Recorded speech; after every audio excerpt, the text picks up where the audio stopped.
नमस्कार, आप देख रहे हैं किसान तक। मैं हूं आपके साथ संध्या बिष्ट और मेरे साथ जुड़े हैं Gyanendra Singh, director ICAR IIWBR। सबसे पहले बहुत बहुत स्वागत है सर आपका किसान तक में। सर, जिस तरीके से पिछले 2 दिनों से लगातार बारिश हो रही है, देश के कई राज्यों में कई इलाकों में लगातार बारिश हो रही है और कहीं ना कहीं इसका सीधा असर रबी की फसलों पर पड़ रहा है। लेकिन अगर गेहूं की फसल के लिहाज से अगर मैं बात करूं तो गेहूं की फसल के लिए बारिश वरदान साबित होगी या फिर आफत, क्या कहिए सर? धन्यवाद संध्या जी। और आज किसान तक में मैं आप सभी का अपने संस्थान की ओर से स्वागत करता हूं और ये कहना चाहूँगा कि जो पिछले 2 दिन से बारिश हो रही है, उस बारिश का हम करीब 15-20 दिन से इंतजार कर रहे थे कि हल्की से मॉडरेट बारिश अगर होगी तो गेहूं की फसल के लिए वो वरदान साबित होगी। इसमें गेहूं का 3 तरह से फायदा होता है। एक तो जो हमारी एक इरिगेशन की रिक्वायरमेंट है वो खत्म हो जाती है, किसान का पैसा बचता है। दूसरा, गेहूं के जो नाइट्रोजन की रिक्वायरमेंट है, जो फ्री नाइट्रोजन एटमॉस्फेयर में होता है, वो फसल को मिल जाता है। और तीसरा फायदा ये होता है कि जो एटमॉस्फेरिक डस्ट है वो सेटल हो जाती है, तो जो सूर्य की किरणें पौधों को चाहिए वो साफ सुथरी और अच्छी मिलती है। सर, जिस तरीके से आपने बताया कि गेहूं के लिए बेहतर है, जिस तरीके से बारिश लगातार हो रही है, आपने नाइट्रोजन की बात करी, तो सर मैं आपसे ये भी जानना चाहूंगी कि कीटनाशक का छिड़काव करना गेहूं के लिए सही होगा या फिर कहीं ना कहीं किस सावधानी के साथ किसानों को छिड़काव करना चाहिए? गेहूं में संध्या जी कीटनाशक की बहुत ज्यादा आवश्यकता नहीं होती है। हम केवल उन इलाकों में जहां पीला रतुआ येलो रस्ट की शिकायत आती है, केवल उन किसानों को उन्हीं खेतों में जिनमें पीला रतुआ की अक्रेंस नोटिस की गई है, और वो भी पीला रतुआ और फसल का पीलापन, ये दोनों अलग अलग चीजें हैं। तो हम किसी भी स्प्रे से पहले किसान को ये आश्वस्त करना चाहते हैं कि वो पीला रतुआ ही है तो ही स्प्रे करें। दूसरी बात है कि किसी भी प्रकार का कीटनाशक अभी इस स्थिति में गेहूं के फसल के लिए आवश्यक नहीं है। सर, जैसे कि आपने बताया कि येलो रस्ट कितना ज्यादा फसल को नुकसान करता है और जैसे कि आपने बताया कि उससे किस तरीके से बचा जा सकता है, लेकिन कई सारे किसान ये होते हैं, जैसे कि आपने 2 डिफरेंशिएशन यहाँ पर बताए हैं। मैं चाहूंगी कि हमारे जो दर्शक इस वक्त हमें देख रहे हैं उनको ये बताएं कि किस तरीके से येलो रस्ट से अपनी फसल को बचाया जा सकता है। देखिए, जो हमारी नई प्रजातियां हैं उनमें येलो रस्ट के प्रति रेजिस्टेंस, प्रतिरोधी क्षमता है। लेकिन अगर कुछ किसानों ने पुरानी किस्में जिनमें पीला रतुआ आता है अगर वो लगाई हुई हैं, तो हम उनको कहना चाहते हैं कि वो अपने खेत में जाके पीले रतुए की जांच करने के बाद ही कोई उसमें केमिकल स्प्रे करें। जी सर, येलो रस्ट की पहचान कैसे करें? क्योंकि कई किसान ये होते हैं और कई दर्शक भी जो इस वक्त हमें देख रहे हैं, उनके लिए डिफरेंशिएशन करना ये बहुत मुश्किल हो जाता है कि येलो रस्ट की पहचान कैसे करें, कैसे उससे निकला जाए? येलो रस्ट की बहुत सिंपल पहचान है कि जब पत्ती के ऊपर आप अपनी फिंगर को टच करेंगे तो आपकी फिंगर के पास वो येलो पाउडर लग जाएगा जी। और अगर वो येलो पाउडर नहीं लगता है तो इसका मतलब वो पीलापन है फसल में और येलो रस्ट नहीं है। सर, जिन जगहों पर जो गेहूं की फसल है वहां पर खास तौर पर हम देख रहे हैं कि पिछले 2 दिनों से लगातार बारिश हो रही है। बारिश के साथ साथ ओलावृष्टि भी हमने बहुत जगह देखी, जिससे कहा जा रहा है कि कुछ फसलों को नुकसान हुआ है, लेकिन गेहूं के लिए वरदान साबित बताई जा रही है। सर, सवाल मेरा यही है कि अगर अगले दिन, क्योंकि मौसम विभाग के द्वारा ये भी कहा जा रहा है कि अभी कुछ दिनों के बाद मौसम सामान्य रह सकता है, लेकिन कुछ दिनों के बाद फिर से बारिश होने का अनुमान जताया जा रहा है। अगर बारिश यूं ही लगातार होती रही तो गेहूं के लिए उस स्थिति में क्या रहेगा मौसम? मतलब गेहूं को लाभ होगा या फिर नुकसान होने की उम्मीद जताई जा सकती है? जिन किसानों ने बारिश से 1-2 दिन पहले अपने खेतों में पानी दिया है और वहां अगर उन क्षेत्रों में कहीं बारिश अधिक हुई है तो जल भराव की स्थिति हो सकती है। हम किसानों से अनुरोध करते हैं कि वो अपने खेतों में जल भराव न होने दें और जब तक बारिश का माहौल बना हुआ है किसी भी प्रकार का कोई फर्टिलाइजर अप्लाई ना करें। जो फसल का केवल पीलापन है, जैसी मौसम खुलेगा वो 1 हफ्ते के अंदर फसल अपने आप हरी भरी हो जाएगी। सर जी कुछ देर पहले आपने येलो रस्ट को लेकर बात बताई थी। सर मेरा एक सवाल उसी से जुड़ा हुआ ये है कि आपकी टीम ने येलो रस्ट को लेकर भी एक रिपोर्ट तैयार करी है, क्या कुछ उस रिपोर्ट में सर?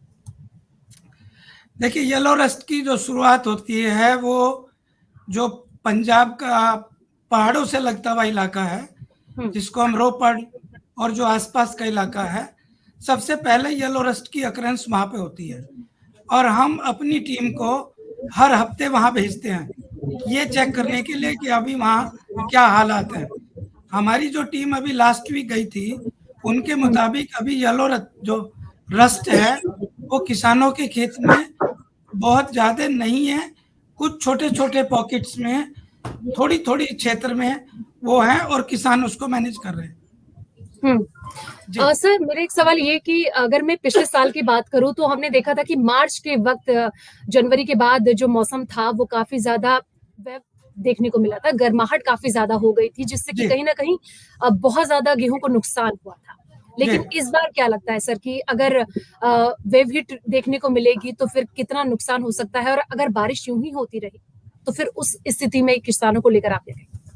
देखिए, पहले मैं बारिश की बात करता हूँ। बारिश अभी जो फसल की स्थिति है, जो कंडीशन है, जो स्टेज है, उसमें बारिश का फायदा ही फायदा होगा जब तक के अगर वहाँ किसी विशेष क्षेत्र में या खेत में 4-5 दिन से ज्यादा पानी खड़ा रहे हो।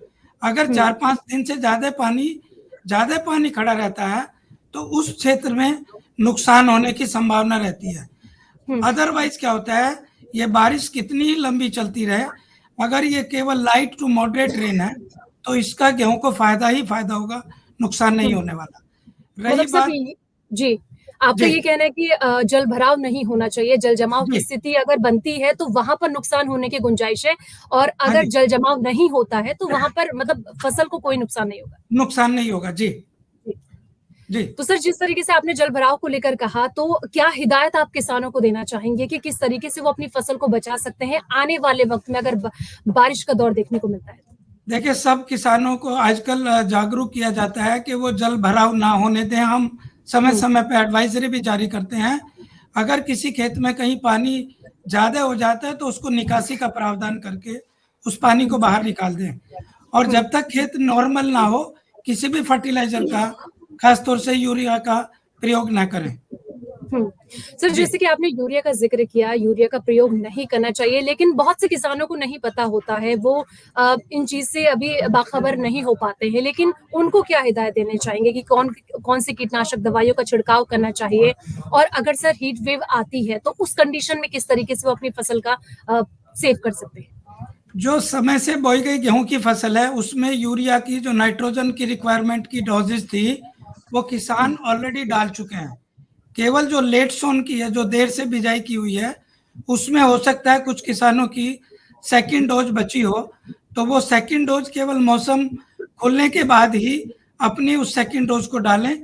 चूंकि इस मौसम में यूरिया डालने से फसल को ज्यादा फायदा नहीं होता, बल्कि वो लीच आउट करके नीचे चला जाएगा और वो किसी भी प्रकार से फायदेमंद नहीं होगा। जो हीट वेव की बात है, मैं आपको बताना चाहूंगा कि हीट वेव से पिछले वर्ष भी जो समय से बोई गई फसल थी उसमें नुकसान ना के बराबर था। जो देरी से बोई गई फसल थी उसमें कुछ इलाकों में किसानों ने क्या किया कि पानी रोक दिया, तो उसकी वजह से दाना थोड़ा छोटा रह गया। वहां कुछ नुकसान हमें भी रिपोर्ट मिली है कि नुकसान हुआ है।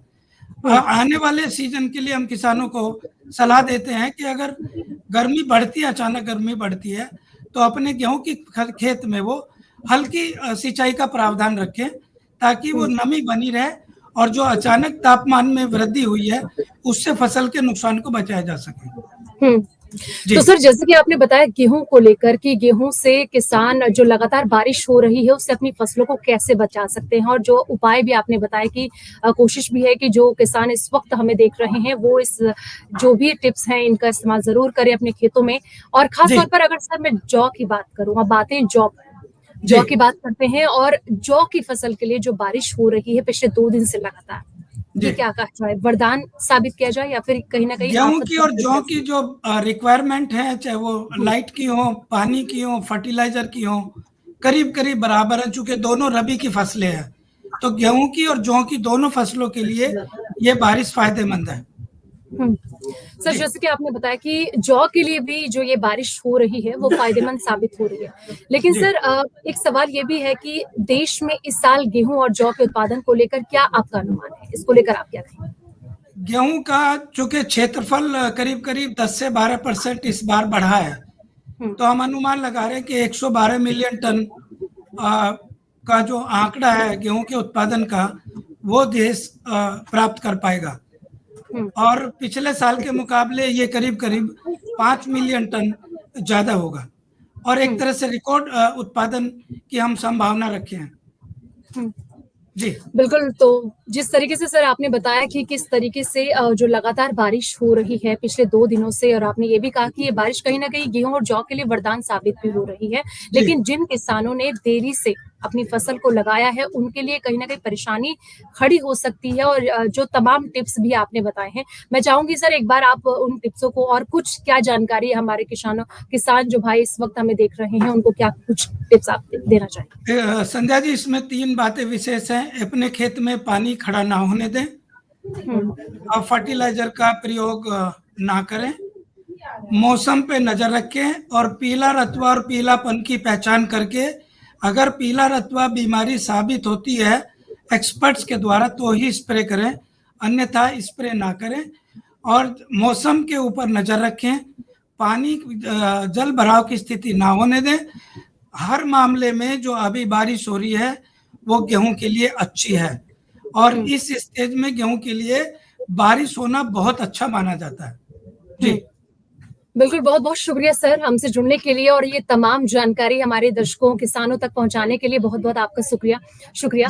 तो जिस तरीके से ज्ञानेंद्र जी ने बताया कि जो ये बारिश है वो किसानों के लिए वरदान साबित हो रही है, और आने वाले वक्त में किस तरीके से किसान अपनी फसल को खास करके गेहूं को सुरक्षित रख सकते हैं, जैसे कि उन्होंने कुछ टिप्स भी दिए कि जल भराव जो हो जाता है उसे ना रखें, कीटनाशक पदार्थों का इस्तेमाल ना करें, उन दवाइयों का छिड़काव ना करें, खासतौर पर फर्टिलाइजर का इस्तेमाल ना करें।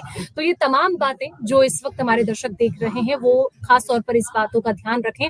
तो ऐसे ही तमाम खबरों के लिए देखते रहिए किसान तक।